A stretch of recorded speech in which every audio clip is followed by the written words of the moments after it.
morning, ladies and gentlemen, hockey enthusiasts and fans. Welcome to In the Crease, the only show in the Burgh, brought to you by hosts who are not spawned from the Pens PR office, nor kowtowing to the Bettman Initiative for hockey.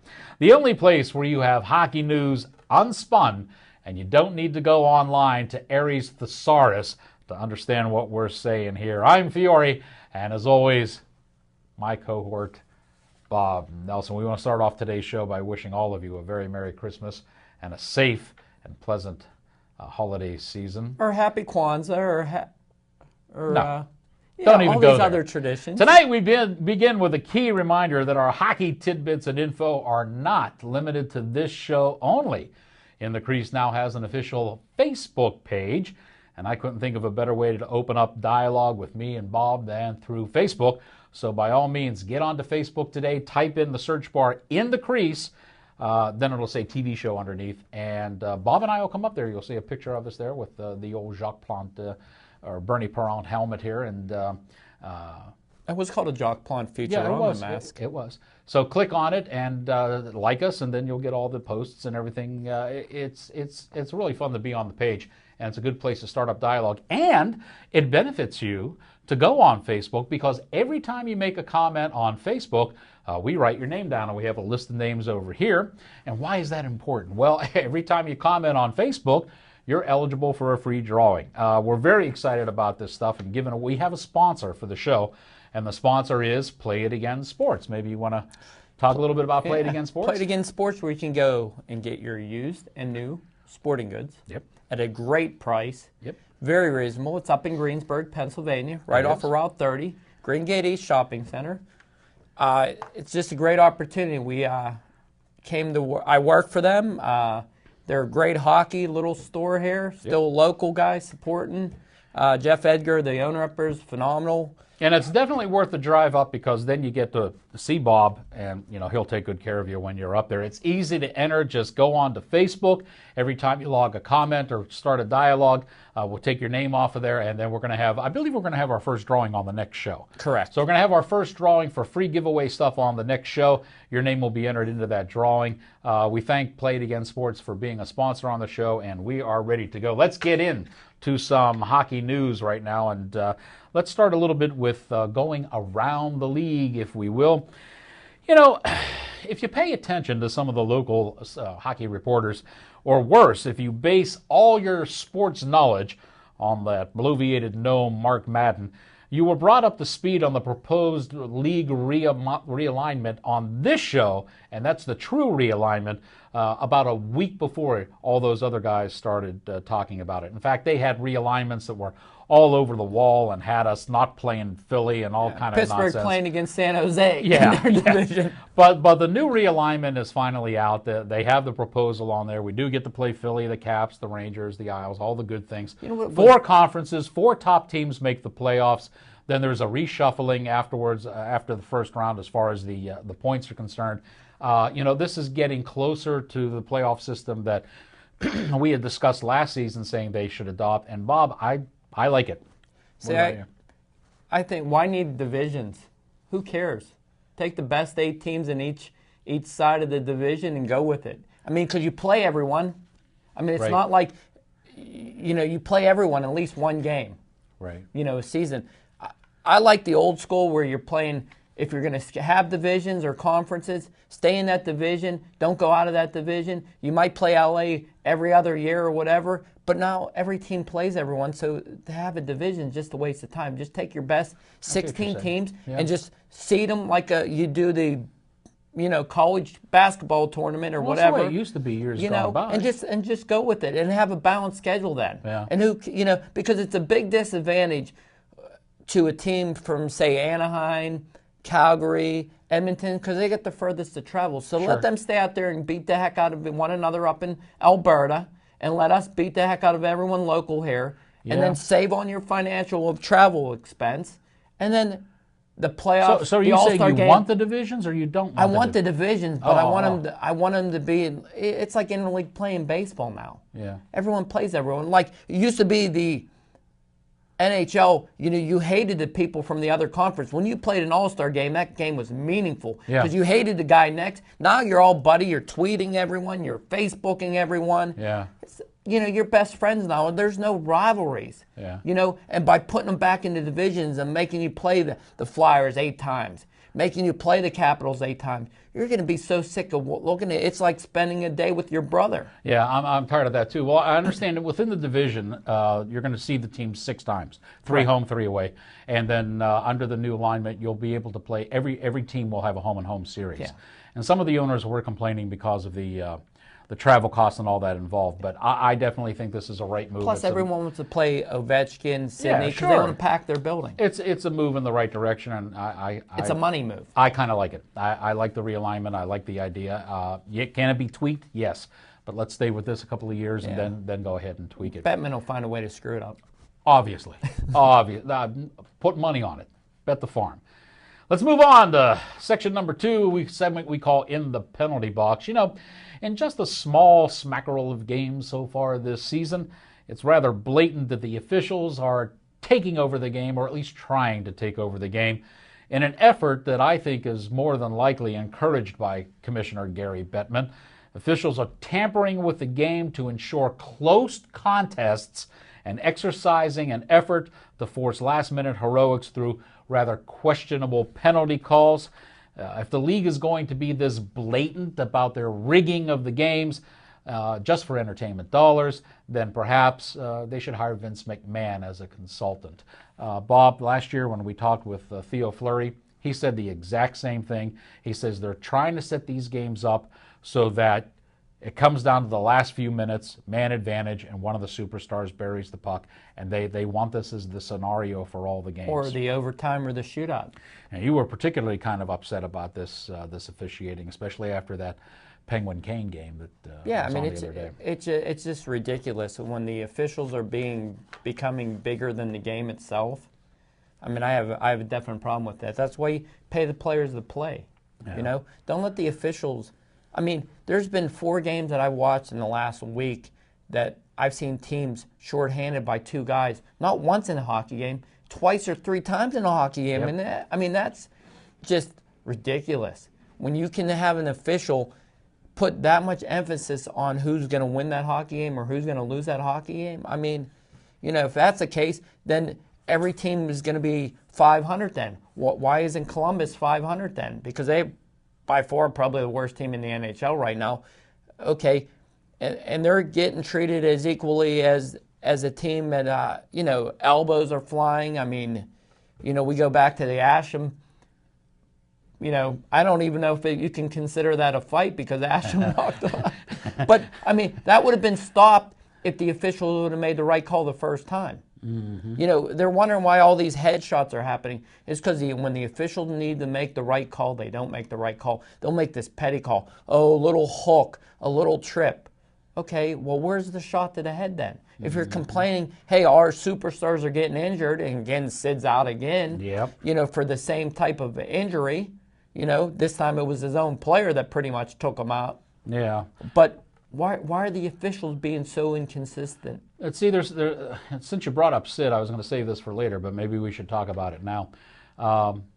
CBC did a really heads-up piece, I think, on this, and it's something, once again, folks, that you're not going to see covered in the local Pittsburgh media, because let's face it, in this town, you can't say anything bad about Lemieux or Crosby. Those two are sacrosanct. You can't say anything bad about them.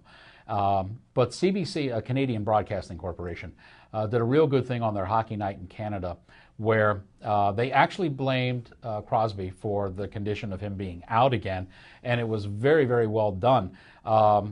If you look, Bob, when he came back his first 2 games, everybody was kind of showing him a little respect. Yep. They weren't going after him. They weren't hitting him.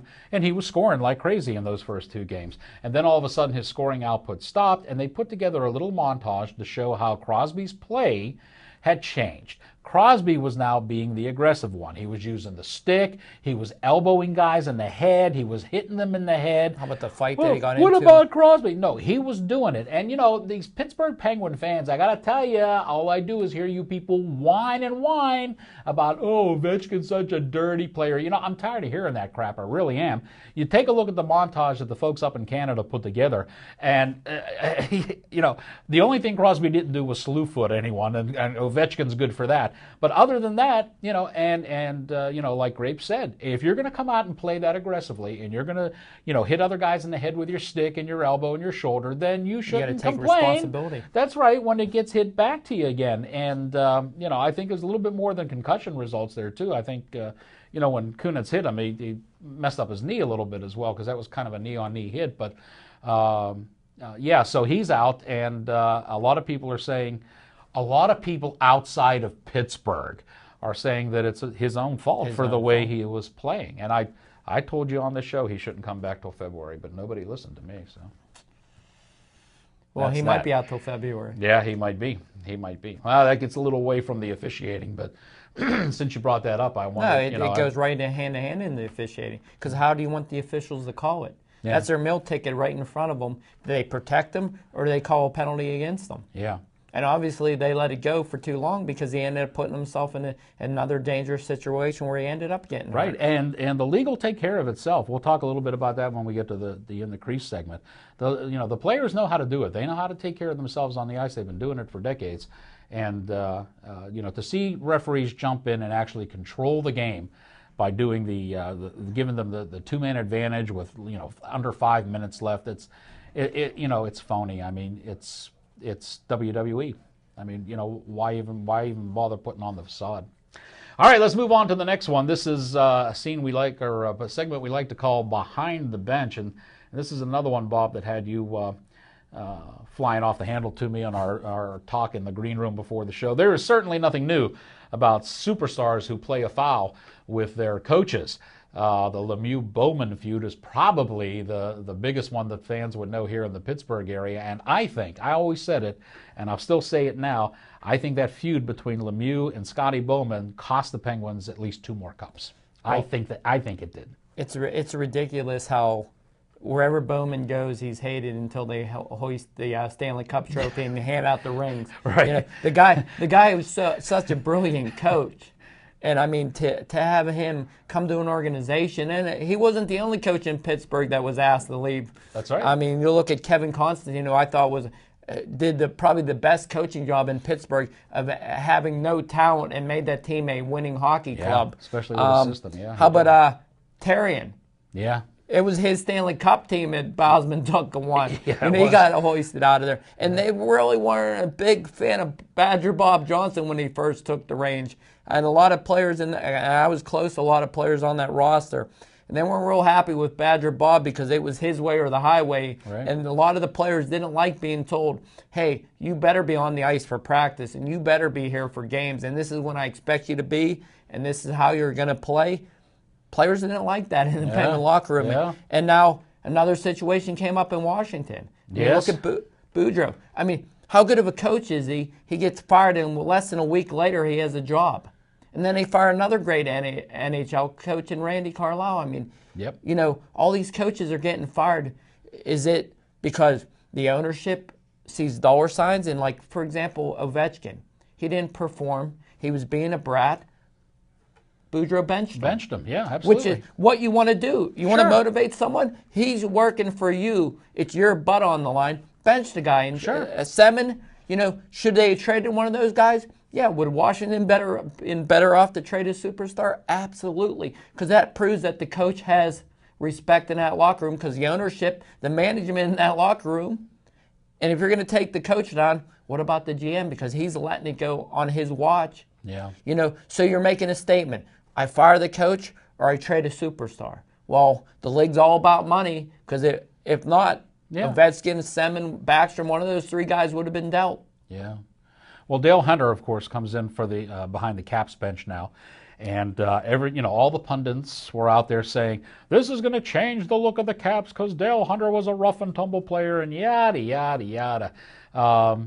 He's been down. Fighting lessons? Yeah, he's been down there for a while. Do you see any big change? You see anything? I seen the team getting worse. Mm-hmm. I mean, obviously, if Boudreaux was such a bad coach, and I know a lot of people think he's an idiot, and that 24/7 portrayed him as being a goofball. I mean, couldn't even shop for his wife. Didn't even know what size she wears in shoes, and he's been married to her for how many years? I mean, come on. You know, was that an act? Was he that dumb? No, obviously not, because obviously Anaheim thought the world of him to get rid of a guy, Randy Carlyle, who was a Norris Trophy winner in the NHL, actually for the Pittsburgh Penguins. Right. Also was a phenomenal NHL defenseman. Obviously was a heck of a coach. They won a cup there. To replace him with someone who hasn't won a cup, but Boudreaux has won on every level. That just goes to tell you how messed up the Capitals organization really is and who really runs that team. It's the owner. You know, because any other person who wants to win a cup would have said, you know what, we got to trade one of our elite players. We don't want to do it, but we have to do it to set a precedent saying, hey, this is your coach's team. This is what he says. It's either this or the highway. When you do that, guess what? You lose all credibility in that whole locker room there. And what Washington basically said is they're going to let the prisoners run the asylum. Yeah, the players will determine what we do. Yeah, exactly right. Now, the other big change happened behind the Carolina bench where Kurt Muller came in and took over. You know, I posted up on our Facebook page. It's gone now, but originally I posted up there that I thought Kurt Muller would do a better job behind the bench with the Canes than Dale Hunter would behind the bench with the Caps. I still stick to that. Oh, I agree for many reasons. One reason, look at the organization that Muller came from. I mean, you want to talk about great coaches, and I know this is a rivalry, your team. I think I'm going to throw something at you here. Yeah, but you know it's true. How many great coaches have came out of that organization? And it all has to do with what? Scotty Bowman. Yeah. I mean, anyone who played for Scotty Bowman, you could qualify as being a phenomenal coach because, I mean, from Carbonneau to Gainey. Yeah. I mean, Lemaire.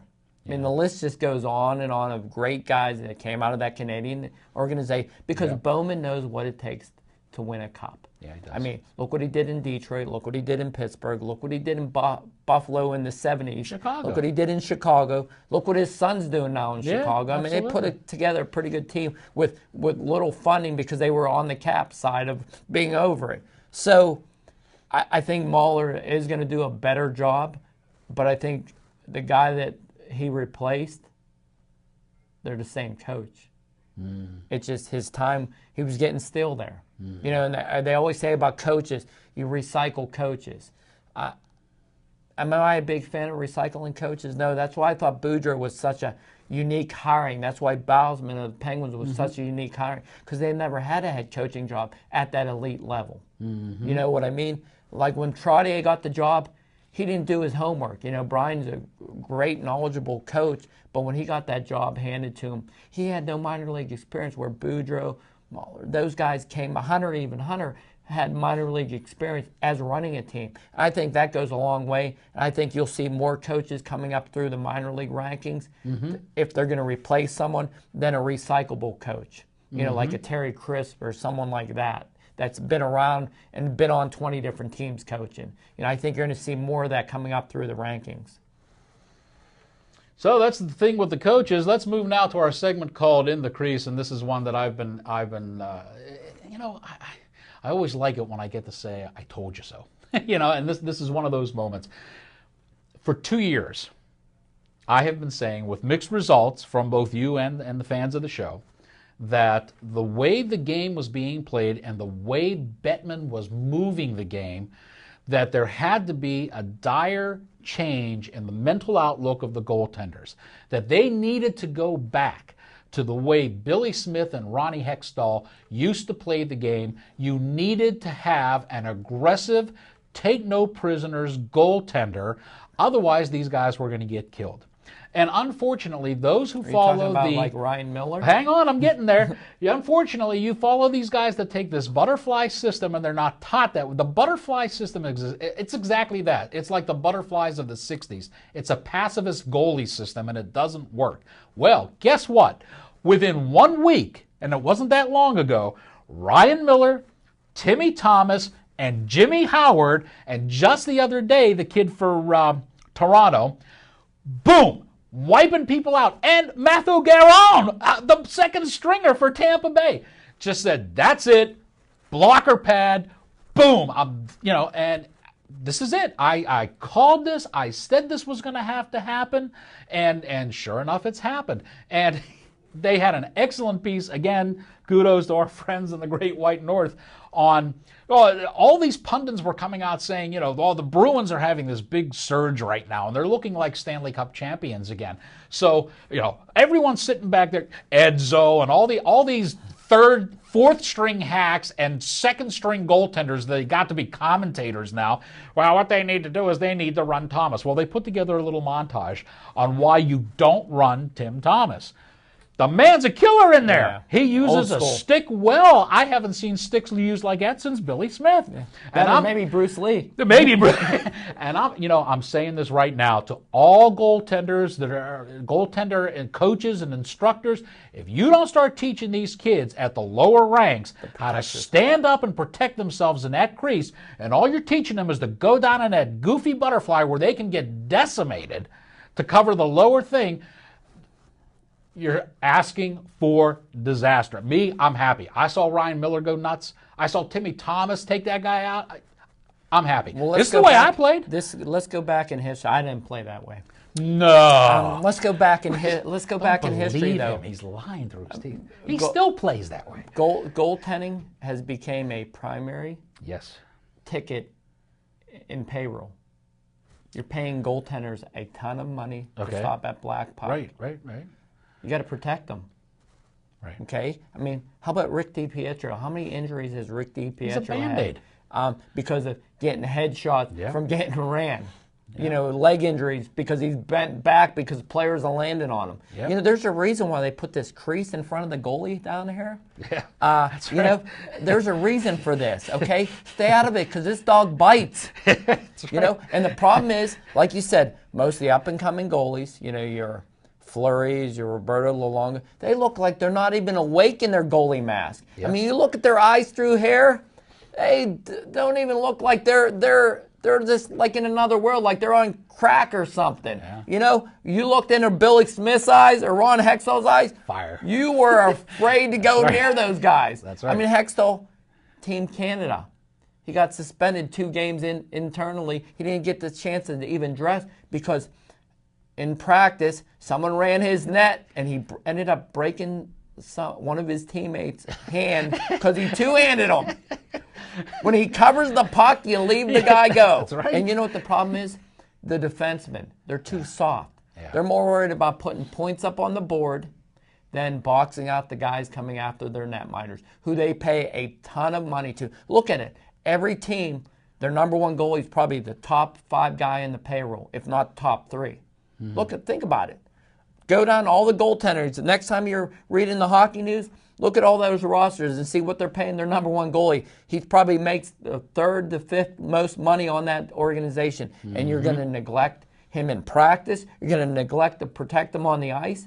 Mm-hmm. And if anyone you want to advertise to promote the league, because everyone has a helmet on, everyone has a shield on now, they all look the same. Yep. The goalie is his own person. He's distinctly, by the gear that he wears, by the mask that he has on his head, everybody knows a goalie. They might not know the team that he plays for, but they look at his mask and say, man, Bernie Perrant wore that mask. Pelle Lindbergh wore that mask. Jacques Plante wore that mask. Ken Dryden with the target on it. Jerry Cheevers with the stitches on it. Yep. Everyone can identify him. So why aren't we protecting the most advertising? If you're talking about money, and the NHL is all about the money right now. Gary Bettman's all about the money. If you're talking about, then why don't you protect the dollar sign and maybe forget about Sid and Ovi because they don't want to do it and go after the Thomases, the Brodeurs, the Roberto Luongo. Marty Turco, when he was in the league, was a great guy to put in front of a mic. I think one day he would be a tremendous hockey announcer. Well, he's doing it now for the network. But let him be his own person. Because when they mic'd him during the All-Star game, when they had that on him, he was phenomenal. Yeah, now he's got to do the mantra like everybody else and just report with them. And when you talk about Ryan Miller, too, I mean, Timmy Thomas has a little bit of a bulk to him. And he's a little older, but you're talking Ryan Miller, you're talking a guy that's, what, 6'2", 6'3". He might be a total of 170 pounds. Soaking wet. Yeah. I mean, there's nothing to him, and he just lost it, and he went bonkers. And, you know, I've been saying this for 2 years. It's been a long time coming, and the goaltenders who are just going to flop down and then wait for the defenseman they're going to be out of the league quick. The ones that are going to hang in there and the ones that are the ones that are going to stand up and say, "Oh no, you don't do this." Yeah. And I think that's who do you look for in the weeks ahead? Who do you see as playing well in the crease and guys that we should keep an eyeball for? Well, definitely. I mean, there's a lot of young up-and-coming goaltenders that haven't really made a splash yet. I mean, if you look at the two Toronto tandem, Gustafsson and Raymer, yeah, I think those two guys as a 1-2 tandem have been playing, you know, pretty well. I think the goaltending tandem, believe it or not, in Long Island hasn't looked bad. In Montoya and DiPietro and even Nabok, when those guys are healthy, that's a pretty good tandem. They're a three-headed dragon. Yeah. I still think you got to look at the veterans. You know, your Fleury's have been very consistent all season. I mean, I think he's been the biggest reason why the Penguins have stayed afloat without their talent. I mean, you know, Stahls have been out, Malkin's been out, Crosby's been out.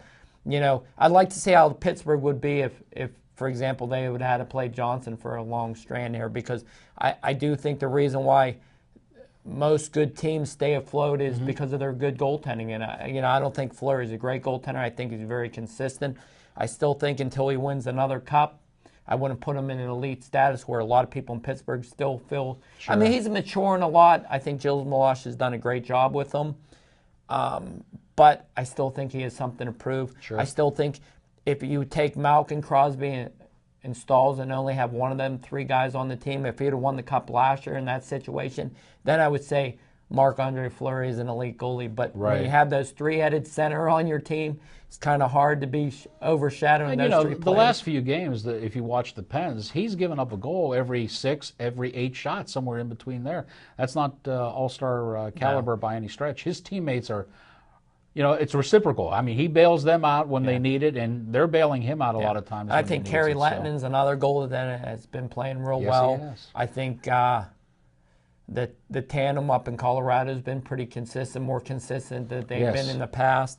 I think Carey Price has taken a step back. I don't know if it has anything to do with maybe putting on new gear, but his Reebok gear, he's not playing the same as if he was wearing his Vaughn stuff. Yeah. I see a balance problem. I don't see him skating as well as he did. I think his equipment, at least his pads, are getting in his way performance-wise.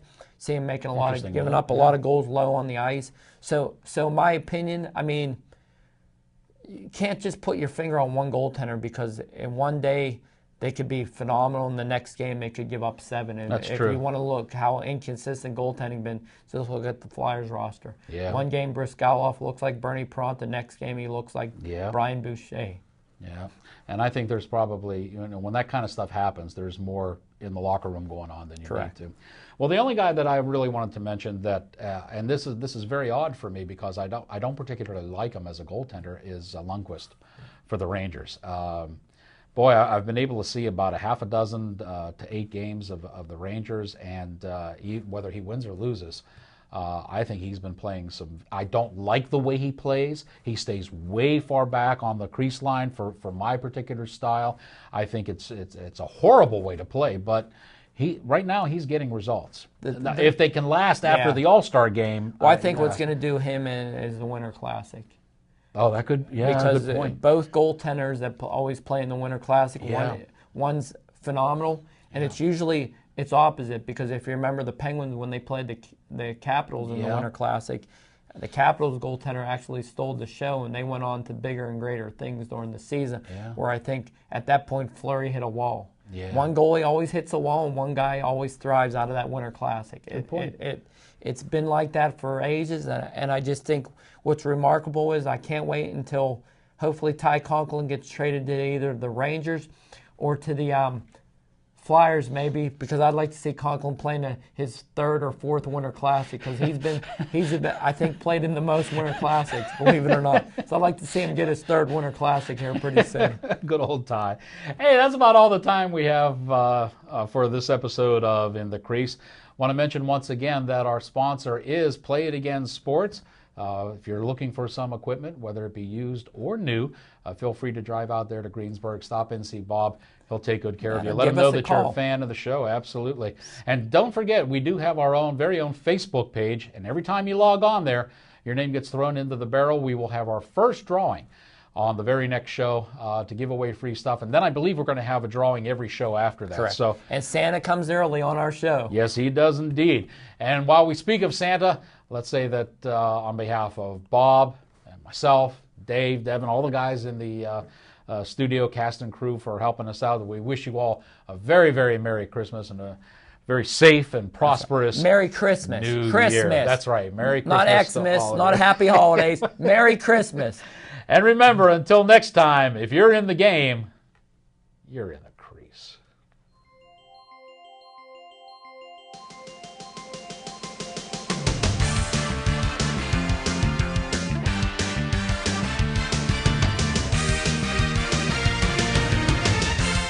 Merry Christmas, Bethel Park. I'm Dave Cable, the director of BPTV, and I'm here to read for you the holiday classic, 'Twas the Night Before Christmas. 'Twas the night before Christmas when all through the house not a creature was stirring, not even, Oh,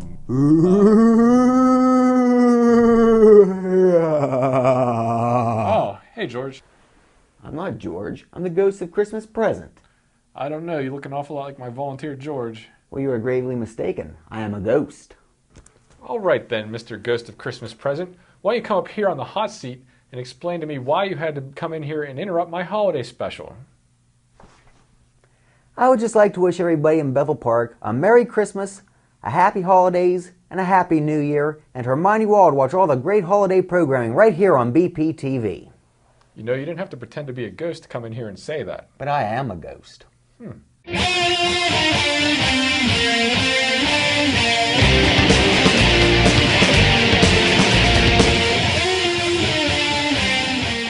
So, do you think you could look a little more festive? Sure. You know, that's not too bad. You can see some of my other tricks I got up my sleeve.